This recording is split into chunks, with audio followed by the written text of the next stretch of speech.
Sino si Lucas Lorenzo, ang lalaking nalilink ngayon ni Julia Barreto?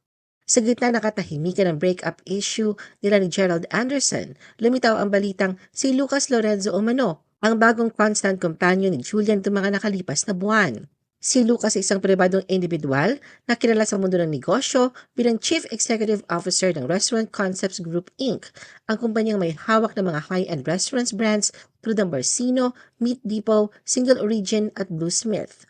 Bukod sa kanyang propesyon, si Lucas ay miyembro ng Alta Sociedad or Old Rich Family. Siya ay kapatid ni Mateo Lorenzo, na mister ni Erich Gonzalez, at ni Basti Lorenzo, na asawa naman ng kapatid ni Julia na si Claudia. Dahil dito may ugnayan na talaga sa pagitan ng pamilya Barreto at Lorenzo kahit bago pa man pumutok ang issue.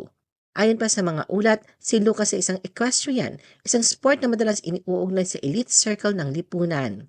Sinasabi rin na kung lalalim pa ang relasyon ng dalawa, may posibilidad na tuluyang iwan ni Julia ang showbiz para sa mas tahimik na buhay kapiling si Lucas at bubuuin nilang pamilya. Bagamat wala pang kumpirmadong detalye tungkol dito, may mga nagsasabing seryoso raw si Julia sa bagong yugto ng kanyang personal na buhay.